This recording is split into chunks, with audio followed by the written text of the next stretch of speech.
All right, this is lecture 19A. I'm going to talk about the Age of Discovery. If you were to look at the world in 1400, okay, in 1400 there's no connection yet between the Western Hemisphere and the Eastern Hemisphere to speak of. So the Eastern Hemisphere has its own trade networks between the Aztec and Inca empires, but those are pretty minimal. And then the Western Hemisphere has several trade networks, right? And I talked recently about the fact that there was this trans-Saharan trade between Mali and Songhay and Ghana on the one hand and North Africa on the other.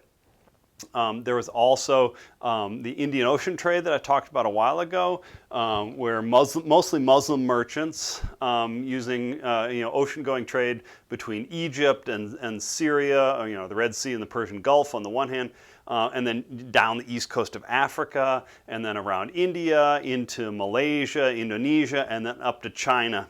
And so that trade network was also largely dominated by Muslim merchants, although there were other players involved, Indians and Chinese, etc. And so if you were to look overall, and then at those two trade networks, they were dominated by Muslim merchants, right? Because you had the Indian Ocean trade was dominated by Muslim merchants, and the trans-Saharan trade was dominated by Muslim merchants from North Africa. There were also the Silk Roads. The Silk Roads had more players involved, but Muslims were major players there, in part because they controlled the western end of the Silk Roads, right? The Silk Roads went across Central Asia from China on the one end to Persia and the Black Sea on the other end. And those, on the Black Sea end, the Byzantine Empire was still a player, although not a major one. But Muslims had a big say in controlling those trade networks also. And then, of course, after 1453, which is after 1400, but 1453, the Ottomans conquered the Byzantine Empire, and then they really dominated the western end of the Silk Road trade. And then finally, there's the Mediterranean. Now, the Mediterranean was mostly dominated in 1400 by Italians, right? That a number of Italian city-states, especially Venice and Genoa, had developed following the Crusades. They had set up bases protected by Crusader armies. They had set up bases around the eastern end of the Mediterranean, and then they had moved up into the Black Sea area, and they had really developed some pretty strong trade networks there. And these were ocean-going trade networks, so the Italians were good at sailing. But this trade was largely using things like galleys, which were oar-based ships. They had sails, but they were mostly rowed or oar-based. And the Italians would get involved in sort of a century or two long struggle with the Ottomans over control of the eastern Mediterranean. But if you look at all of this, you would have to say the Muslims, especially the Ottoman Empire, but other Muslim states, are the dominant players in trade, right? The Chinese are clearly one end of the trade network, and China is this huge producer of silk and spices and all sorts of things the rest of the world wants, but China is not a major player in the trade networks, right? They're not the merchants. And then on the other end, Europe is a major player. They're buying lots of stuff from China. They're selling lots of stuff, but they also are not major players. They've got a presence in the Mediterranean, but they don't have much of another presence. It's these Muslim merchants in sub-Saharan Africa, in the Indian Ocean, along the Silk Roads. They're really the dominant players here by 1400.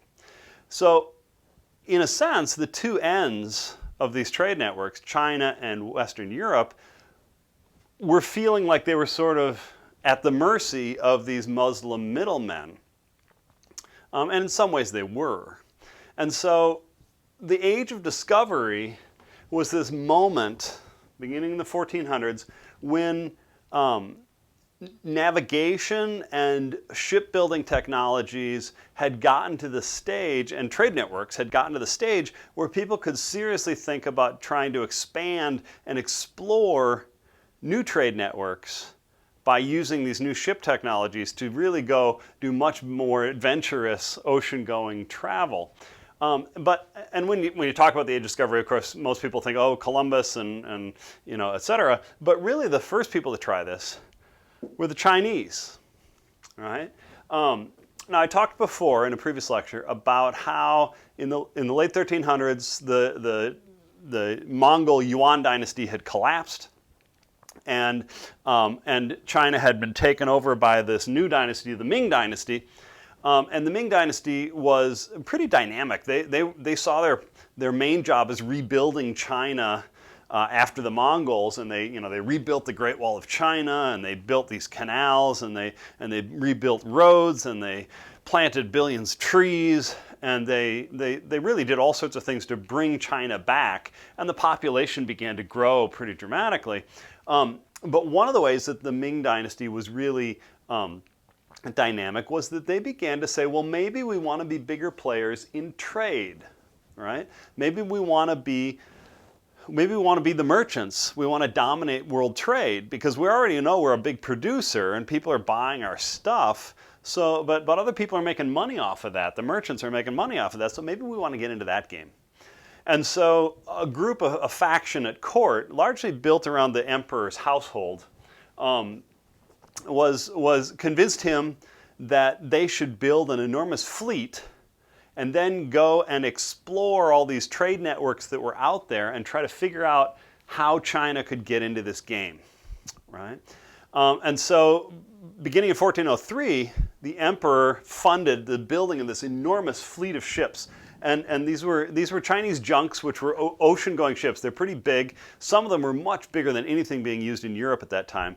They were some of these ships could hold 600 men, and they had 6 masts. They actually had some of these ships had 2 rows of masts. You know, they had 3 masts in a row like European ships, but they had 2 rows of them.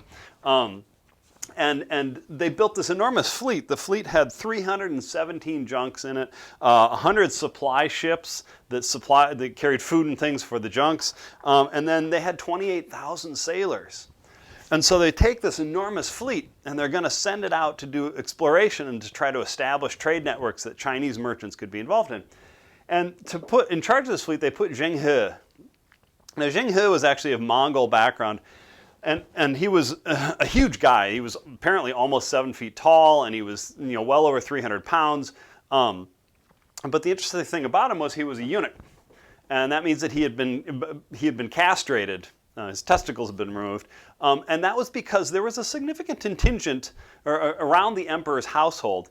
Most of the people who actually were entrusted to live and work in the emperor's household were required to be eunuchs because they didn't want the emperor. The emperor had hundreds of wives and concubines, and he wanted to know that every child born from one of those women was actually his child. And so the only men who were allowed to be around these concubines were men who had been castrated. And so there was a significant contingent of the emperor's household that was eunuchs. And they really pushed for this exploration. The eunuchs had lots of financial interests and things going on around the emperor's household, and they were making money off it. And so Zheng He was a eunuch, and he was selected to be in charge of this fleet, which is kind of interesting because he had no real experience with navigation before this, and he was Muslim, which is kind of an odd choice. But anyway, in 1405. They put Zheng He in charge of this fleet, and he would set out on what would turn out to be 7 voyages between 1405 and 1433, so for 28 years. He is sailing around all over the place, and what he's doing is he's got this huge fleet, and it's loaded with trade goods that the Chinese think the rest of the world wants. Silk and porcelain and spices and all sorts of things that the Chinese think the rest of the world might want. And what he's going to do is he's going to go to various places and he's going to find out what those places sell and what kind of prices they have and what interest there is from merchants in those places for Chinese goods and what kind of prices they would get. But most importantly, he's going to keep detailed maps and charts of all the places he goes and what the wind patterns are and where the reefs are and what the safe passageways are. And he's going to come back with all these maps and charts that would allow future Chinese merchants to follow him, right? So his 7 voyages actually are pretty long. And the first one is just up to Korea, which isn't that far. He actually brings back 200 concubines for the emperor. but the later ones would go much farther afield. He would sail around Indonesia and the Philippines. He would travel around into the Indian Ocean, up and around India. He's going into the Persian Gulf. He's going into the Red Sea. He's traveling down the east coast of Africa. He's basically going everywhere that merchants are going at this time. And everywhere he's going, he's trying to say, what goods are you selling? What sort of things might we want back in China? And are you interested in this stuff that we have, right? And so he's gradually emptying his ships of the stuff that he brought with him, and he's filling his ships with stuff from Africa and the Middle East and India, etc. And he brought back some weird stuff. I mean, he brought back, a lot of it was like medicines from Egypt or something like that, but some of it was like a giraffe from Africa. But Zheng He would do this massive exploration, and then in 1433 rather, he comes back and he basically presents everything to the emperor and says, here's all of my charts and here's all of my notes and here's everything that we bought and everything that we sold and all this. And what's interesting about this is that in the time that had happened, that he was gone, there had been a sort of a power struggle going on around the court between the eunuchs who controlled the emperor's household and were trying to make themselves political players, and then the bureaucrats who sort of held the regular government positions and were trying to maintain their influence. And so there had been a power struggle between the eunuchs and the bureaucrats over who gets to make decisions, who controls policy, and who has access to the emperor.